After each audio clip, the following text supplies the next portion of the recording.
তোমাদের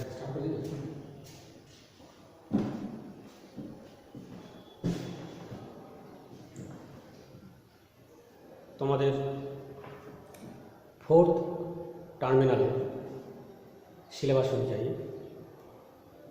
তোমাদের ব্যাকরণে যেটা আছে শব্দ গঠনের কৌশল ও বাংলা শব্দভাণ্ডার, শব্দ কীভাবে গঠিত হয় এবং আমাদের যে বাংলা শব্দভাণ্ডার আছে এই অধ্যায়টা আছে। শব্দ কীভাবে গঠিত হয় এ কথা তোমাদের আগে বলেছি। প্রত্যয় নিষ্পন্ন হয়ে শব্দ গঠিত হয়, সমাস নিষ্পন্ন হয়ে শব্দ গঠিত হয়, আবার অনুষঙ্গ নিষ্পন্ন হয়েও শব্দ গঠিত হয়। শব্দ গঠনের ব্যাপারটাতে আর পরে যাচ্ছি, তার আগে আমরা বাংলা শব্দভাণ্ডারে কী কী শব্দ আছে, বাংলা শব্দভাণ্ডার কতটা সমৃদ্ধ সে নিয়ে আলোচনা করব।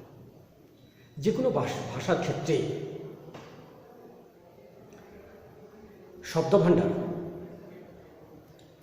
গুরুত্বপূর্ণ। যে ভাষার শব্দভাণ্ডার যত সমৃদ্ধ সেই ভাষা তত ঐতিহ্যশালী। আমাদের বাংলা শব্দভাণ্ডারে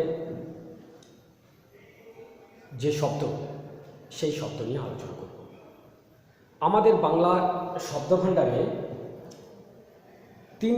প্রাথমিক তিন রকমের শব্দ পাওয়া যায়: মৌলিক শব্দ, আগন্তুক শব্দ, নবগঠিত শব্দ। এরপর মৌলিক শব্দ কোনগুলোকে বলবো, আগন্তুক শব্দ কোনগুলোকে বলবো, আর নবগঠিত শব্দ কোনগুলোকে বলবো এর আলোচনা আছে। মৌলিক শব্দ সেগুলো কি বলবো, যে শব্দগুলো সংস্কৃত থেকে সরাসরি কিংবা পরিবর্তিত হয়ে কিংবা বিকৃত হয়ে বাংলা ভাষায় গৃহীত হয়েছে সেই শব্দগুলিকে আমরা মৌলিক শব্দ বলবো। বাংলা ভাষায় সংস্কৃত সম্পর্কিত যে শব্দগুলো সেই শব্দগুলো হচ্ছে মৌলিক শব্দ। সরাসরি এসেছে, আবার পরিবর্তিত হয়েও এসেছে, আবার সরাসরি এসে আবার আমাদের বাঙালিদের মুখে উচ্চারণে বিকৃত হয়েও বাংলা শব্দভাণ্ডারে গৃহীত হয়েছে সেই শব্দ। এগুলো হচ্ছে মৌলিক শব্দ। মৌলিক শব্দের আবার তিনটে ভাগ করেছি। একটা হচ্ছে তৎসম শব্দ, দ্বিতীয় নাম্বার হচ্ছে তদ্ভব শব্দ, তিন নাম্বার হচ্ছে অর্ধ তৎসম শব্দ। এই তিনটের আলোচনা হবে। তাহলে তৎসম শব্দ কাকে বলে? যদি এটাকে ভাঙি, তৎসমটাকে যদি ভাঙি, তৎ মানে হচ্ছে তার, এইখানে তারটি হচ্ছে সংস্কৃত। তাহলে তৎ মানে তার, অর্থাৎ সংস্কৃতের সমমানে মতো বা সমান। তাহলে যে শব্দগুলি সংস্কৃতের মতো বা সমান সেই শব্দগুলোকে আমরা তৎসম শব্দ বলবো। আমরা সংজ্ঞা তৈরি করতে গেলে এইটা করতে পারি যে সমস্ত শব্দগুলো সংস্কৃত থেকে কোনো রকম পরিবর্তন ছাড়াই সরাসরি বাংলা ভাষায় গৃহীত হয়েছে তাদের তৎসম শব্দ বলবো। আমাদের 45% শব্দ এই বাংলা শব্দভাণ্ডারে তৎসম শব্দ, মানে সংস্কৃত থেকে সরাসরি এসেছে।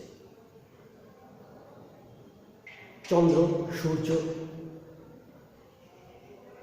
সমুদ্র, পর্বত, এই সমস্ত সংস্কৃত শব্দ এগুলো সরাসরি কোনো রকম পরিবর্তন ছাড়াই আমাদের বাংলা শব্দভাণ্ডারে গৃহীত হয়েছে, তাই এদেরকে আমরা তৎসম শব্দ বলব। তাহলে সংজ্ঞাটাও করে নেব, আবার তৎসম কথার অর্থ কীও প্রশ্ন হতে পারে। তখন এইভাবে বলবে, তৎ মানে তার, ব্র্যাকেটে লিখবে সংস্কৃতের সম মানে মতো বা সমান।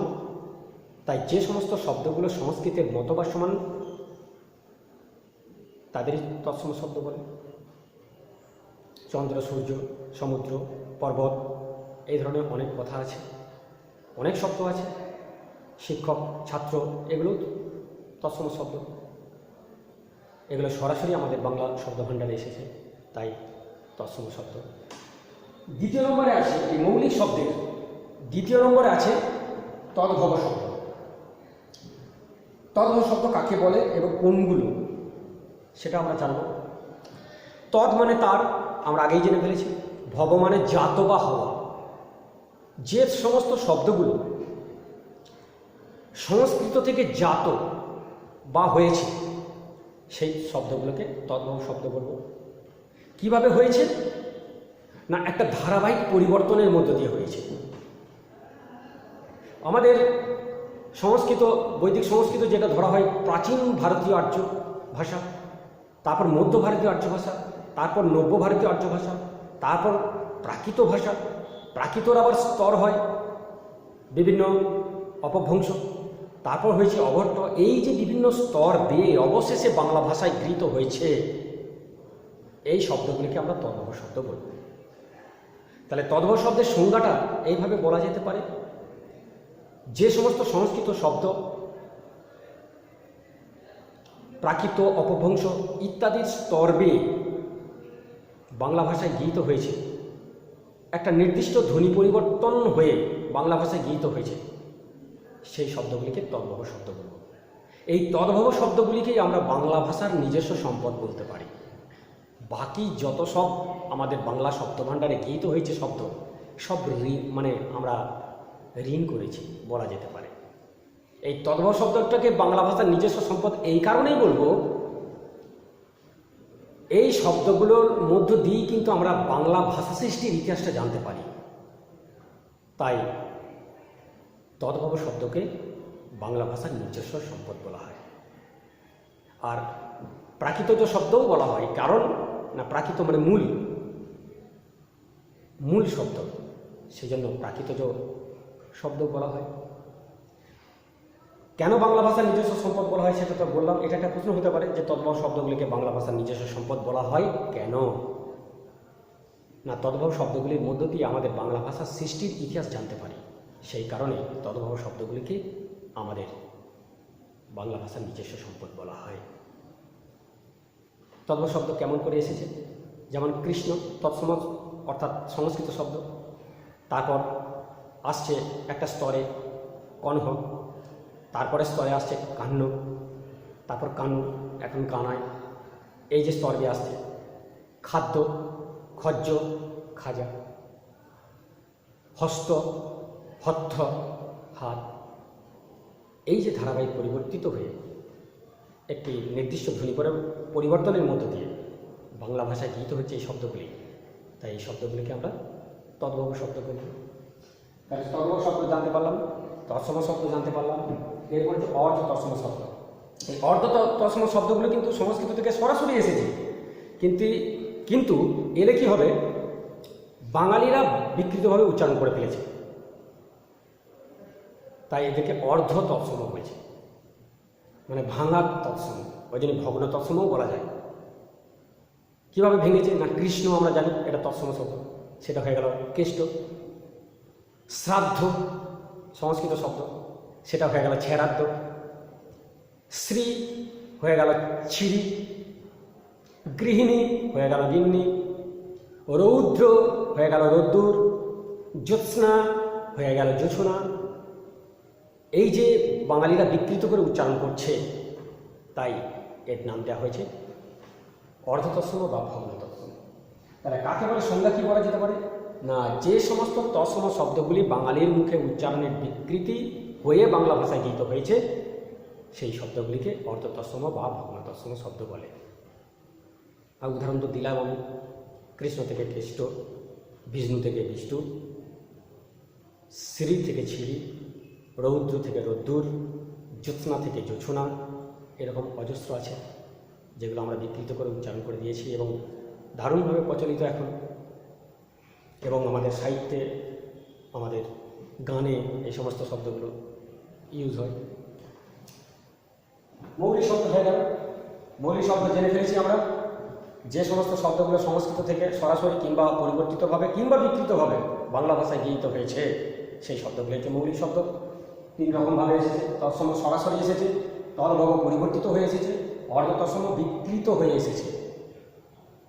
এরপর আমরা যাব আগন্তুক শব্দ। আগন্তুক শব্দ কাকে বলে? না, কোনগুলোকে আগন্তুক শব্দ বলবো? এই সংস্কৃত ব্যতীত, সংস্কৃত ছাড়াও দেশ বিদেশ প্রদেশ থেকে যে সমস্ত শব্দগুলো এসেছে সেগুলোকেই আমরা বলবো আগন্তুক শব্দ। অর্থাৎ সংস্কৃত ব্যতীত যে সমস্ত শব্দগুলি দেশ বিদেশ প্রদেশ থেকে এসেছে সেই শব্দগুলিকে আমরা আগন্তুক শব্দ বলব। দেশি শব্দ কোনগুলো? দেশি শব্দ না, আর্যরা যে এসেছে, আর্যদের যে ভাষা সেটাকে আমরা বৈদিক সংস্কৃত অর্থাৎ সংস্কৃত ভাষা বলছি, যেটা 3 স্তর বেয়ে এসেছে, যেমন প্রাচীন ভারতীয় আর্য, তারপর মধ্য ভারতীয় আর্য, তারপর নব্য ভারতীয় আর্য, তারপরে প্রাকৃত স্তরে চলে আসে। প্রাকৃত স্তরটা ভেঙে যায় বিভিন্ন স্তরে, বিভিন্ন অপভ্রংশে ভেঙে যায়। মহারাষ্ট্রে প্রাকৃত বিভিন্ন স্তর হয়, মহারাষ্ট্রে প্রাকৃত, শৈলশ্রেণী, এসব ভাগ হয়ে যায়, তারপর অপভ্রংশ আসে। এগুলো আরও ডিটেলস জানতে পারবে আরও উপরে উঠে। যাক, এখন হচ্ছে আগন্তুক শব্দ। দেশি শব্দ কোনগুলো? তাহলে আর্যরা যে এসেছিল এবং তাদের ব্যবহৃত যে শব্দ বা যে ভাষা সেটা আমরা সংস্কৃত বলছি, কিন্তু আর্যদের আগমনের আগেও তো এখানে মানুষ ছিল। অর্থাৎ যে সমস্ত শব্দগুলো অস্ট্রিক ভাষা বংশ থেকে এসেছে, সাঁওতাল, কোল, ভিল, মুন্ডা, এদের যে ব্যবহৃত শব্দগুলো, সেই শব্দগুলোকে দেশি শব্দ বলে। তাহলে এইভাবে সংজ্ঞাটা করা যেতে পারে দেশি শব্দের। আর্যদের আগমনের আগে যে আর্যেতর, আর্যযুক্ত ইতর, ইতর মানে এখানে কিন্তু খারাপ অর্থে নয়, ইতর মানে অপর, আর্য ছাড়া অন্য, এখানে ইতর মানে অন্য। আর্যদের আগমনের আগে যে আর্যেতর জাতি এদেশে বসবাস করত, তাদের মুখের ব্যবহৃত শব্দগুলিকেই দেশি শব্দ বলে। এরকম শব্দ আমরা প্রচুর ব্যবহার করি, যেগুলো অস্ট্রিক ভাষাবংশ থেকে এসেছে। আর অস্ট্রিক ভাষাবংশের ভাষাগুলো হচ্ছে ওই কোল, ভিল, সাঁওতাল, মুন্ডা এদের। যেমন আমরা ব্যবহার করি চিংড়ি, মুড়ি, খোকা, খুকি, ডাব, উনুন, উকুন, বিচুলি, এই ধরনের শব্দগুলো দেশি শব্দ। দেশি শব্দ মনে রাখবে, প্রশ্ন হতে পারে 4টি দেশি শব্দের উদাহরণ দাও। দেশি শব্দ কাকে বলে পড়তে পারে, দেশি শব্দের উদাহরণ দাও পড়তে পারে, বা আবার শব্দ কতগুলো দিয়ে দিবে, তৎসম, তদ্ভব, দেশি, বিদেশি, এরকম মিক্সিং করে দেওয়া থাকবে। সেখান থেকে তোমাকে মানে বেছে নিতে হবে কোনটা কোন শব্দ, এরকমও করতে পারে। তাই একটু ওয়াকিবল থাকবে শব্দগুলো নিয়ে, কোনটা কোন ধরনের শব্দ। তৎসম শব্দ দেখলেই চিনতে পারবে তার গঠনটা। তদ্ভব শব্দগুলো একটা পরিবর্তিত হয়ে আসছে, সেটাও বুঝতে পারবে। আর অর্ধ তৎসম তো চেনা যাবেই, বিকৃত হচ্ছে। আর দেশি শব্দ অস্ট্রিক ভাষাবংশের যে শব্দগুলো, উচ্ছে, ঝিঙে, ঝাঁটা, ঢেকি, এই শব্দগুলো দেশি শব্দ। মুড়ি, চিংড়ি বললাম আমি। এরপর হচ্ছে বিদেশি শব্দ, অর্থাৎ আমাদের দেশের বাইরে থেকে, অন্যান্য দেশ থেকে যে সমস্ত শব্দগুলো এসেছে তাদের বিদেশি শব্দ বলে। আমাদের বাংলা শব্দ ভাণ্ডারে বিদেশি শব্দও প্রচুর ঢুকেছে। এদেশে শক, হুন, পাঠান, মুঘল, ইংরেজ এরা এসেছে। সুতরাং এরা এসেছে মানেই শব্দ ব্যবহার করেছে, আর সেই শব্দ তো আবশ্যিকভাবে ঢুকে পড়বে, ঢুকেও গেছে। ইংরেজি শব্দ তো প্রচুর, আমরা টেবিলকে টেবিলই বলি, চেয়ার বলি, বেঞ্চ বলি, এভাবে প্রচুর ইংরেজি শব্দ ঢুকে গেছে। সেই ইংরেজি কেন, পর্তুগিজ শব্দ, তারপরে যে ফার্সি শব্দ, আমাদের 700 বছর মুসলিমরাও শাসন করেছে এই দেশকে, তাই মুসলিমদের শব্দ, আরবি, ফার্সি, এই শব্দও প্রচুর ঢুকেছে। তুর্কি শব্দ ঢুকেছে, পর্তুগিজ শব্দ ঢুকেছে, ফরাসি শব্দও ঢুকেছে, বর্মী শব্দও আছে অল্প। তাহলে এইভাবে দেশের বাইরে, বিদেশ থেকে যে সমস্ত শব্দগুলো আমাদের বাংলা ভাষায় গীত হচ্ছে সেগুলোকে বিদেশি শব্দ বলে। তার মধ্যে বেশি এসেছে আরবি, ফার্সি, ইংরেজি, এগুলো এখান থেকে। হাজার, চশমা, দোকান ফার্সি শব্দ, ইমারত, দুনিয়া এগুলো আরবি শব্দ, আতা, আনারস, আলকাতরা পর্তুগিজ শব্দ, কাঁচি, বোঁচকা, ছুরি এগুলো তুর্কি শব্দ, সুনামি এরা জাপানি শব্দ, হাসুমানা, হারিকিরি এগুলো জাপানি শব্দ, বিস্কুট, রেস্তোরাঁ এগুলো ফরাসি শব্দ। এইভাবে প্রচুর বিদেশ থেকে শব্দ আমাদের এই বাংলা শব্দ ভাণ্ডারে গৃহীত হয়েছে। সেই শব্দগুলোও আমরা লেখালেখিতে, সাহিত্যে আমরা ব্যবহার করে থাকি। এরপর হচ্ছে প্রাদেশিক শব্দ।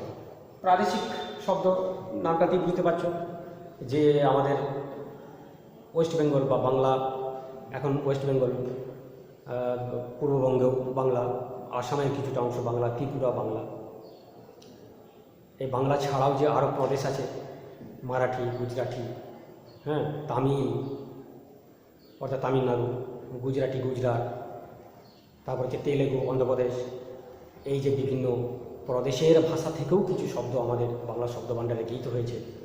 এই বিভিন্ন প্রদেশ থেকে আসা শব্দগুলিকে আমরা প্রাদেশিক শব্দ বলব।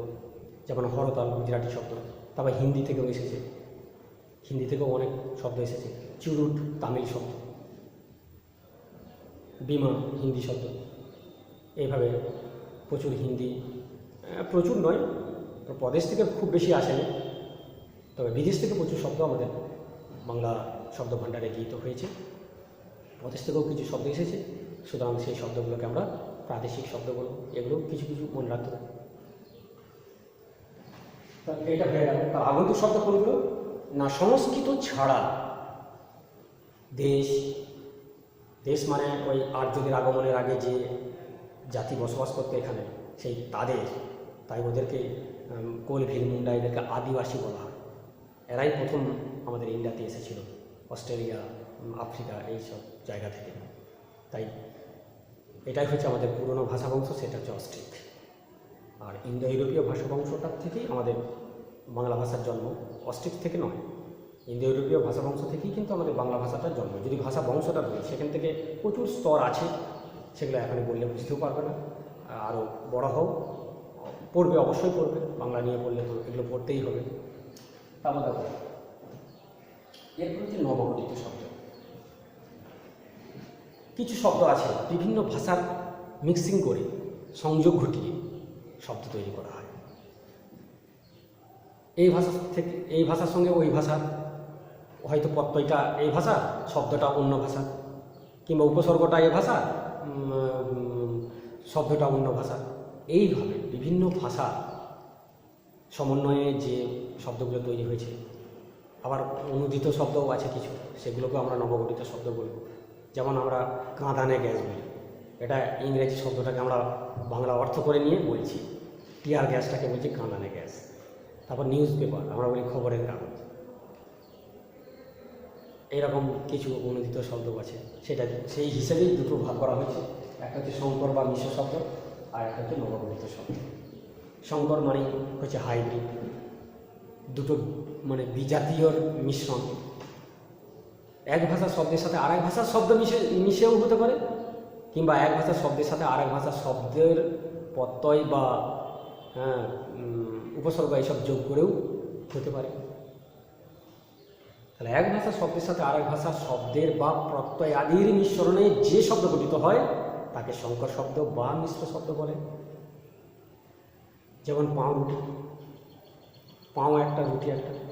পাওটা পর্তুগিজ, আর রুটিটা আমাদের মৌলিক শব্দের মধ্যে পড়ে। তাহলে পাউরুটি। মাস্টার, মশাই, মাস্টার হচ্ছে ইংরেজি শব্দ আমরা জানি, আর মশাইটা হচ্ছে তর্ক শব্দ। তাহলে এইভাবে মিক্সিং হলো, সংযোগ ঘটলো দুটো বিজাতীয় শব্দের। হেড, পণ্ডিত, হেডটা ইংরেজি শব্দ, পণ্ডিতটা তৎসম শব্দ। এগুলি হচ্ছে সংকর শব্দ। বে টাইম, বেটা হচ্ছে ফরাসি প্রত্যয়, আর টাইমটা হচ্ছে ইংরেজি শব্দ, এটাকে সংকর শব্দ বলব। দাদাগিরি সংকর শব্দ। এরকম সংকর শব্দ আমাদের বা মিশ্র শব্দ আমাদের বাংলা ভাষায় ব্যবহার হয়।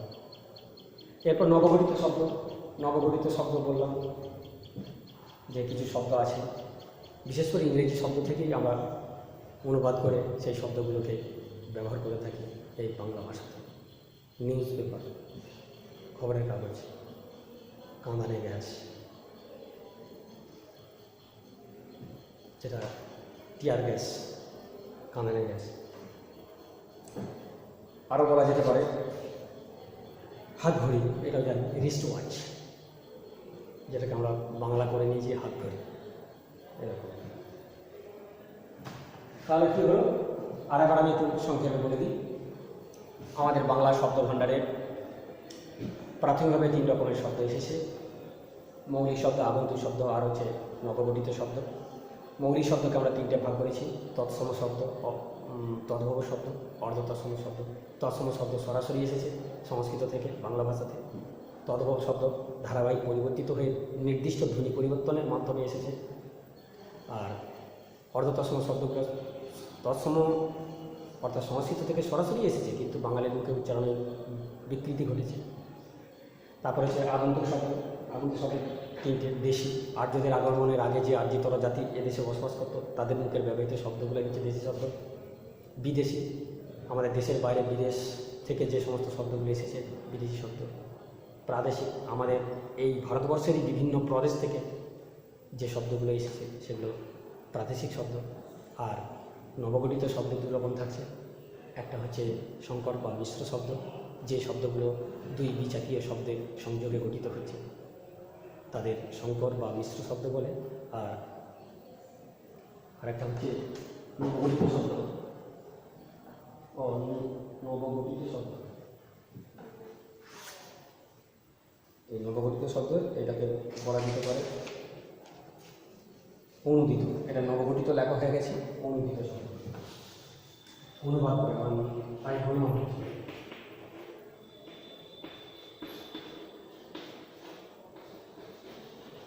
অনুদিত শব্দ অনুবাদ করা হয়েছে যে সমস্ত শব্দগুলোকে, বিশেষ করে ইংরেজিতে কি অনুবাদ করা হয়েছে আমি বললাম একটু আগে।